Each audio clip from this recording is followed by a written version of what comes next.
예수님께서 모든 말씀을 마치시고 가버나움으로 이제 들어가시게 되었을 때 어떤 백부장이 사람들을 보내어서 예수님께 사랑하는 종이 병들어 죽게 되었는데 오셔서 고쳐달라는 말을 하게 됩니다. 그런데 이 가버나움에 있었던 백부장은 정말 좀 특별한 사람이었습니다. 이 본문의 말씀이 이제 마태복음에도 나오는데요. 마태복음보다는 누가복음에서 좀 더 자세하게 나오는 것을 볼 수가 있는데 우리는 이 백부장을 통해서 한 4가지 측면을 좀 볼 수가 있습니다. 첫째는 그가 참 은혜의 사람이었다는 것입니다. 다시 말하면 따뜻한 사랑의 마음을 가진 사람이라는 거죠. 당시에 가버나움이라는 곳은 이제 로마 군사들이 주둔하고 있던 곳인데 백부장이라면 그 지역을 담당하고 있는 로마 군대의 지휘관이죠. 지역사회 유지 정도가 아니고 막강한 권력을 가진 사람이라고 할 수 있습니다. 여러분, 우리가 어떤 권세를 가지면 사람이 어떻습니까? 보통 사람들은 아마 그러지 않을까 싶습니다. 저도 마찬가지일 것 같은데 어떤 특별한 권세를 가지면 사람이 좀 바뀝니다. 안 그랬던 사람도 권세를 좀 갖게 되면 뭔가 좀 어깨에 힘이 들어가고 또 다른 사람을 좀 얕잡아 볼 수 있고 낮춰 볼 수도 있고, 참 권력의 어떤 특성이 그런 것이 아닌가 싶습니다. 그래서 그 사람의 됨됨이를 정말 보려면 그 사람에게 돈이 주어졌을 때, 그 사람에게 어떤 권력이 주어졌을 때 어떻게 하는 걸 보면 그 사람의 됨됨이가 어떻다 하는 것을 알 수 있다는 말이 있지 않습니까? 돈이 주어졌을 때 어떻게 살아가는가, 혹은 권세가 주어졌을 때 어떻게 살아가는가. 그런데도 안 바뀐다. 그대로 여전히 자신의 어떤 위치를 알고, 그래서 남을 억압하거나 또는 스스로를 막 높이거나 그렇지 않고 변하지 않는 그런 마음을 갖는다 그러면 그 사람은 참 괜찮은 사람이다, 이제 그렇게 생각할 수 있겠죠. 자, 어쨌든 이 로마 군대의 백부장이라 할 수 있는 가버나움의 백부장은 그런 권력을 가진 사람임에도 불구하고 종에 대한 자세가 생명을 아주 귀하게 여기는 그런 마음이었다는 것입니다. 당시의 종이라고 하면 마치 하나의, 심하게 말하면 집에서 부리는 짐승처럼 취급을 했다는 것입니다. 그냥 하나의 필요해서 쓰는 하나의 그냥 일꾼, 하나의 그런 도구에 불과한 것입니다. 종이 아파서 죽으면 어떻게 됩니까? 다른 종을 시키면 되는 겁니다. 그만큼 종에 대한 인권도 없었거니와 그 종을 취급하는 어떤 그런 마음들이 당시에는 그런 모습이었던 거죠. 그런데 이 로마의 백부장은 이제 어린 종이라고 할 수 있는데요. 원어상으로 보면 이게 어린 종이라는 표현인데요. 그런 종에 대해서 정말 따뜻한 마음을 가졌던 거죠. 사랑하는 종으로 표현합니다. 그리고 그가 병들어 죽게 되니까 어떻게든지 그를 살려야겠다는 그런 마음을 갖는 것입니다. 그런 점에 있어서 정말 이 사람은 참 사랑의 마음을 가진 사람이다 볼 수가 있습니다. 그리고 또 이제 그가 예수님에 대한 소문을 듣고 유대인의 장로들 예수님께 보내서 그 종을 구해 주시기를 청하죠. 유대인의 장로들이 왔습니다. 여러분, 이 유대인의 장로들이 누구 무슨 부탁을 한다고 해서 움직이는 사람들입니까? 그렇지가 않습니다. 유대인의 장로들이 얼마나 자존심이 센 사람들인데요. 그들이 얼마나 자기들의 어떤 그 의의를 내세우는 그런 사람들인데, 그런데 그들이 가버나움의 백부장이라 그래서 그 권세에 굴복해서 그렇게 온 것이 아닙니다. 당시에는 로마 군대의 무슨 지휘관이라 할지라도 어느 어떤 권세를 가진 사람이라 할지라도 거기에 맞서면 맞섰지 우리가 왜 그들의 말을 듣느냐? 적어도 영적인 지도자인 종교 지도자들은 우리가 왜 그렇게 해야 되느냐? 그런 것들이 그 분위기거든요. 근데 이 유대인의 백부장들이 이렇게 온 이유가 무엇입니까? 그들은 아주 진심 어린 마음으로 예수님께 나와서 말을 하죠. 자, 우리는 4절 말씀에 보면요. 이에 그들이 예수께 나와 간절히 구하여 이르되, 그들이 와서 어쩔 수 없이 로마의 백부장이 이런 부탁을 하는데 예수님 좀 들어주십시오. 이게 아닙니다. 그들은 자기들의 말로 와가지고 간절히 구하는 것입니다. 예수님 제발 좀 이 사람 좀 도와주십시오. 그런 거죠. 이 일을 하는 것이 이 사람에게는 합당한 일이다. 이 사람은 충분히 우리가 도와줄 가치가 있는 사람입니다. 그만한 아주 귀한 사람입니다. 여기서 이 합당하다는 말은 가치가 있다는 그런 말입니다. 이 사람은 정말 우리 민족에게 있어서 너무나 고마운 사람입니다. 그러니까 정말 이 사람 도와줘야 되면 간절히 구하는 것입니다. 백부장이 간절히 구한 것이 아니고 유대의 장로들이 말이죠. 왜 그런가? 5절의 말씀을 보는 것처럼 그가 우리 민족을 사랑하고 또한 우리를 위하여 회당을 지었나이다. 우리 민족을 사랑했다는 것입니다. 그러니까 이 백부장은 그 어린 종 하나를 사랑하는 그런 자기 사람이니까 사랑했다. 뭐 그럴 수도 있는데 그런 정도가 아니라는 걸 우리가 볼 수가 있죠. 그가 정말 가슴 따뜻한 사랑의 마음을 가진 사람이라는 걸 볼 수 있는 것이 지금 지배하고 있는 유대 민족, 식민지 통치를 하고 있는 거 아닙니까? 그런 민족을 정말 사랑했다는 것입니다. 민족을 사랑했다.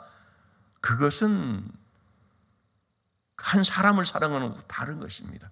참으로 그 민족을 불쌍히 여겨주고 그들이 지금 힘이 없어서 이렇게 압제를 받고 있지만 참 그 민족이 어려움 당하지 않도록 그러한 민족을 위해서 내가 할 수 있는 거라면 뭔가 좀 해주고 싶고 위로해주고 싶고 특별히 이 민족이 보니까 회당을 가장 귀히 여긴다는 말이죠. 그러니까 회당을 지어주는 어떻게 회당을 지어주는 일까지 있을 수가 있습니까? 뭐 좀 도와주고 구제해주고 그런 차원이 아니라 회당까지 지어주는 그러니 유대의 장로들이 감동을 하지 않을 수가 없는 거죠. 이 사람은 다른 어떤 로마의 군 지휘관들과 다르다. 정말 이 사람은 참 우리를 사랑하고 정말 우리를 도우려고 하는 그런 분이구나. 저는 이 말씀을 보면서 참 그런 마음, 그런 한 소원이 들어집니다. 여러분, 지금 우리가 세상에서 교회를 보는 시선이 그렇게 썩 좋지 않지 않습니까? 어떤 경우는 차갑기도 하고 비판적으로 보기도 하고. 그런데 이 세상 사람들 가운데서도 우리 설린 교회를 딱 놓고 볼 때 이 교회는 도와줘야 된다. 이 교회는 우리가 소문내줘야 된다. 이 교회에서 하는 걸 보니 정말 설립교회는 진짜 교회다. 그런 말을 들었으면 좋겠습니다. 왜 백부장이 그런 말을 듣게 됐습니까? 바로 그 안에 있는 헤세드 때문인 것이죠. 어제 주일 예배도 말씀드렸지만 백부장은 이 하나님의 헤세드라는 걸 정확히 모를 수도 있겠지만 그러나 그가 행한 자체는 헤세드의 은혜를 베푼 것이죠. 우리가 그런 하나님의 헤세드를 세상을 향하여 계속 베풀고 또 흘려보내게 될 때 세상 사람들이 감동을 받거든요. 자기들은 비록 교회를 잘 안 나온다 할지라도 누가 교회를 가려고 하면 또 설린 교회로 가라. 그렇게 하게 된 거죠. 왜 그 교회 가라고 하느냐? 거기는 참 사랑이 많은 교회인 것 같다. 이웃을 섬기고 가난한 사람들을 돕고 어려운 사람들을 생각해 주는 그런 교회인 것 같다. 이왕 교회 가려면 거기 가라. 좀 그런 교회로서 사람들에게 인정도 받고 사랑도 받는 그런 마음의 소원이 있습니다. 참 우리가 은혜의 삶을 살게 되면요, 믿지 않는 사람들까지도 나서서 이분은 도와줘야 된다, 그런 모습이 될 수가 있는 거죠. 이 지금 로마의 백부장이 바로 그런 인정을 받았다고 할 수 있죠. 중요한 것은 뭡니까? 그의 삶이 평소에 이랬다는 거죠. 우리가 어떤 삶을 살았느냐라는 것이 이런 데서 이제 나타난다고 봅니다. 그냥 한순간 어떻게 반짝하고 그게 아니라 평소의 삶 자체가 이런 모습이다라는 거죠. 그러니까 주변에 있는 사람들이 인정하고 위하여 주는 모습을 볼 수가 있습니다. 삼위백부장은 바로 그런 점에 있어서 참 따뜻한 그런 사랑을 가진 사람이었음을 봅니다. 자, 그런 유대인 장로들의 말을 이제 듣고 예수님께서 함께 가십니다. 이 백부장은 도와줘야 될 그런 사람이구나. 그리고 이제 갔겠죠. 자, 그런데 6절의 말씀에 보면 그 집이 이제 멀지 않아, 이제 가까이 다가오고 있다는 거죠. 그럴 때에 백부장이 벗들을 보내어서 다시 이런 얘기를 하는 것입니다. 주여, 수고하지 마옵소서. 내 집에 들어오심을 나는 감당하지 못하겠나이다. 여러분, 이 말은 백부장이 주님 오시는 것을 환영하지 못하겠다는 뜻이 아니지요.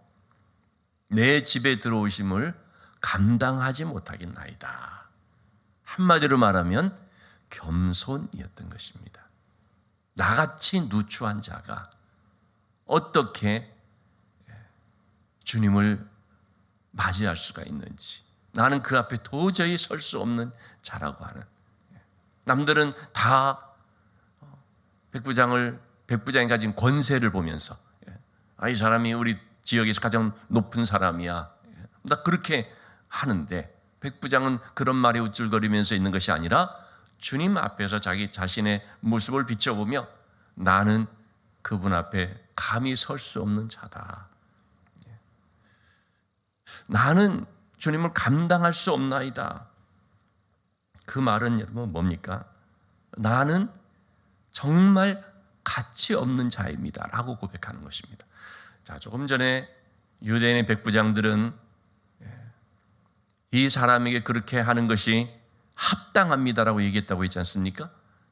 합당하다는 말이, 이 사람은 그런 가치가 있는, 충분히 그런 대우를 받을 가치가 있는 사람입니다라고 얘기를 했는데, 정작 백부장 자신은 뭐라고 하는 것입니까? 나는 그런 가치가 있는 사람이 아닙니다. 나는 그런 가치가 없습니다.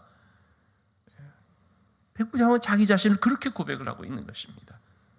여러분, 우리가 하나님 앞에 나와서 은혜를 받는다고 할 때 어떤 사람에게 은혜가 흘러가는 것입니까? 낮아진 사람이죠. 겸손이라고 하는 것이 하나님 앞에서 낮아지는 거거든요. 나는 정말 가치가, 나는 이런 은혜 받을 자격이 없습니다. 나는 아무 공로가 없는 사람입니다. 참으로 나는 무가치한 자요, 나는 무익한 종입니다. 그러한 사람에게 하나님의 은혜가 흘러가는 것이거든요. 나는 자격이 있습니다. 나야말로 자격이 있지. 내가 어떻게 했는데, 그럴수록 하나님의 은혜는 멀어질 수밖에 없습니다. 내 힘으로 할 수 있다, 내가 할 수 있다, 그런 사람들은 하나님을 의지하지 않죠. 나는 할 수 없습니다. 난 안 됩니다. 정말 하나님의 은혜가 없이는 난 살 수 없습니다. 그런 사람에게 하나님께서 함께 해주시는, 그런 사람이 하나님의 은혜에 대해서 간절함을 가지고 엎드리게 되는 거죠. 백부장에게 있어서 참 귀한 자세, 겸손. 나는 감당할 수 없습니다. 나는 자격이 없습니다. 그리고 백부장에 있어서 세 번째 모습을 우리가 보면 우리 7절 말씀이 나오는 것처럼 그러므로 내가 주께 나아가기도 감당하지 못할 줄을 알았나니 말씀만 하사 내 하인을 낫게 하옵소서. 말씀만 하사 내 하인을 낫게 하옵소서. 예수님의 말씀의 권위를 믿는 믿음이죠. 예수님의 그 말씀에 병든 하인을 낫게 하는 능력이 있음을 믿습니다. 예수님은 말씀만 하시면 그대로 됨을 믿는 것입니다. 백부장은 예수님에 대한 소문만 듣고도 그런 믿음을 가졌던 거죠. 정말 예수님은 말씀으로서 모든 것들을 다 이루시는 분이다 하는 사실을 고백을 하는 것입니다. 어떻게 해서 우리가 응답을 받습니까? 믿음으로 응답을 받습니다. 우리가 기도하면서 응답을 받는데 사실 그 기도가 믿음의 기도가 될 때 우리가 응답을 받는 것이죠. 믿음이 없으면 어떤 역사도 일어나지 않습니다. 아무리 그가 착한 사람이고 아무리 그가 선행을 많이 한 사람이고 한다 할지라도 아무리 그가 열심히 있게 그렇게 살아왔다 할지라도 믿음이 없으면 아무런 역사는 일어나지 않습니다. 하나님과 우리 사이의 접촉점, 하나님과 우리가 탁 하나님의 역사가 우리 가운데 딱 일어나게 하는 어떤 그런 그 참 스파크를 일으키는 바로 그것은요 믿음입니다. 하나님의 그 놀라운 능력이 우리 가운데 흘러 들어오는 그 통로, 그것은 믿음입니다. 그래서 어떻게든지 마귀는 사탄은 우리의 믿음을 막기 위해서 믿음이 역사하지 못하도록 우리를 두렵게 하고 우리를 염려하게 하고 의심하게 하고, 왜냐하면 바로 그런 것들이 믿음의 작동을 막아버리는 것이니까. 근데 믿음의 사람은요 누구도 못 말립니다. 정말 하나님을 온전히 신뢰하면서 하나님의 말씀의 능력을 믿는 그 사람은요 누구도 못 말립니다. 그러니까 오죽하면 히브리서 11장에서 믿음의 장이라고 되어 있죠. 히브리서 11장에서 뭐라고 합니까? 믿음의 사람들은 세상이 감당하지 못하느니라. 믿음의 사람은요 세상이 감당하지 못합니다. 한마디로 못 말리는 사람인 것이죠. 백부장은 믿음의 사람이었던 것입니다. 주님이 말씀만 하시면 낫겠습니다. 그리고 이제 네 번째 살펴보는 것이 뭐냐면 8절 말씀입니다. 나도 남의 수하에 든 사람이고 내 아래도 병사가 있어서 이대로 가라 하면 가고 저대로 오라 하면 오고 내 종도로 이것을 하라 하면 합니다. 주님이 말씀만 하면 다 됩니다. 예수님을 가장 최고의 권위를 가진 분으로 인정하는 것입니다. 예수님이 만물의 주관자시다라는 것을 고백하는 것입니다. 군대에 있어 보면 우리가 너무나 잘 알지 않습니까? 그래서 뭐라고까지 표현하냐면 계급이 깡패다 그런 말을 쓰거든요. 좀 속된 말로. 왜냐하면 계급이 하나만 높으면 바로 그러면 명령 복종 해야만 되니까 또 실제로 그렇게 되는 거죠. 나보다 높은 사람의 말은 그대로 시행이 됩니다. 나도 내 밑에 있는 사람에게 말만 하면 그대로 이루어집니다. 말만 하는데 그게 그대로 이루어지는 거죠. 백부장은 그런 관점에서 예수님은 가장 높은 분이라는 것입니다. 예수님이 귀신에게 말하면 귀신이 그 말을 들을 수밖에 없습니다. 왜? 예수님은 이 귀신을 제어할 수 있는 권세를 가진 분이니까. 예수님이 병에게 말씀 한마디 하시면 병이 떠나가 버려요. 예수님은 병을 주관하시는 분이니까. 예수님이 만물에게 바다에 잔잔하라 말하면 그대로 되어지는, 왜냐하면 이분이 그 모든 것들을 주관하는 만물의 주관자시니까. 한마디로 말해서 예수님을 믿는데 말씀의 능력을 믿을 뿐만 아니라 근본적으로 예수님이 온 세상의 주관자라는 사실을, 만물의 주인이라는 사실을 믿는 그런 믿음이었던 것이죠. 여러분, 우리는 바로 이런 믿음을 가져야 됩니다.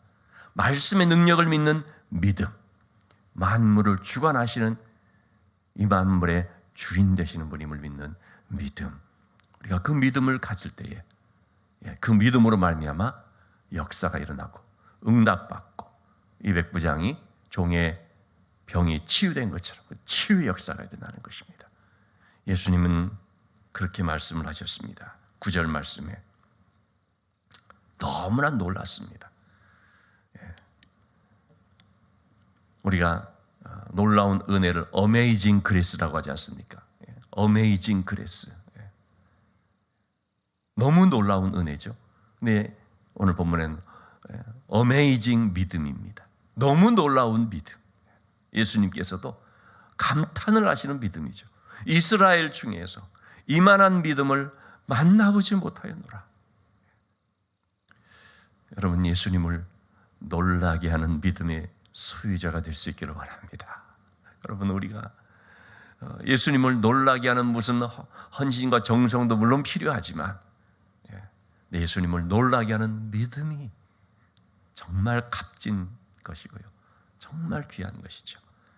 우리가 그런 믿음으로 말미암아 이런 믿음의 사람을 본 적이 있느냐, 참 그렇게 주님이 말할 정도로까지 될 수 있는 그런 삶이 되었으면 좋겠습니다. 한 말씀만 더 드리면 바로 이어서 나오는 사건, 나인성의 과부의 아들을 고치는, 살리는 주님의 모습이 나옵니다. 이 말씀을 통해서 보면 예수님은 너무나 긍휼의 마음을 가지신 분인 것을 먼저 볼 수 있습니다. 나인성의 한 장례 행렬을 이제 만나게 되죠. 예수님은 들어가시고 그 성에서 들어가는 예수님 앞으로 장례 행렬이 나오죠. 생명의 주님과 죽음의 행렬이 딱 마주칩니다. 거기에서 바로 또 생명의 역사가 일어났습니다. 예수님과 함께 가는 사람들은 생명의 행렬에 동참한 사람이라고 하겠습니다. 여러분, 우리가 예수님과 함께하는 삶을 산다는 것은 생명을 가지고 나가는 것이지 않습니까? 우리 앞에 죽음의 행렬이 올 때, 죽은 자가 올 때 우리를 만남으로 이 살아나는 역사가 일어나야 되겠는데, 그러려면 긍휼의 마음이 있어야 되죠. 예수님도 그냥 지나치지 않았습니다. 무슨 장례가 있나 보다, 지나치지 않았습니다. 보니까 과부의 아들의 장례인 거죠. 이 과부가 하나밖에 없는 독자가 죽었는데 얼마나 슬프겠습니까? 그걸 주님이 불쌍히 여기셨습니다. 그리고 멈추도록 했습니다. 관에 손을 대시면서 청년아, 너에게 말하노니 일어나라. 말씀의 능력으로. 예수님이 말씀만 하셨는데 예수님이 그 말씀 능력이 임하는 곳에 바로 이런 죽음이 물러가고 생명이 일어나는 역사가 나타났죠. 죽은 자가 벌떡 일어나서 살아 일어나서 많은 사람들을 놀라게 했습니다. 예수님은 말씀으로 병만 고치시는 것이 아니라 근본적으로 예수님은 죽은 자를 살리시는 분임을 보여주십니다. 그래서 예수님의 말씀이 임하는 곳에는 모든 죽어있는 것이 살아나는 역사가 있습니다. 마른 뼈와 같은 에스겔 골짜기의 마른 뼈들, 그러나 예수님의 말씀이 임하면 그들이 살아 일어나는 것처럼 이렇게 주님이 참 생명의 주님이시고 또 모든 것을 주관하시는 분이신 것을 우리가 보게 됩니다. 여러분, 오늘도 우리의 삶에 참 백부장이 가졌던 이 따뜻한 마음, 예수님이 가졌던 이 긍휼의 마음, 어제 말씀드린 것처럼 다윗이 가졌던 그 헷셀의 은혜를 생각하고 기억하는 마음, 내가 받은 은혜가 어떤 것인지를 아는 마음, 그것이 우리에게 있고, 두 번째로 예수님의 능력, 말씀의 능력을 믿는 믿음, 그 믿음이 또 우리에게 충만할 수 있게 되기를, 항상 우리에게 긍휼의 마음과 또는 믿음, 그리고 믿음, 이 두 가지가 항상 우리에게 있어서, 그래서 우리가 가는 곳에 상처받은 자가 힘을 얻고 위로받고 일어서고, 죽은 자가 생명 얻어 살아나고, 슬픔을 당한 자가 하늘의 위로를 맛보는 놀라운 은혜들이 있게 되기를 주님의 이름으로 축원합니다.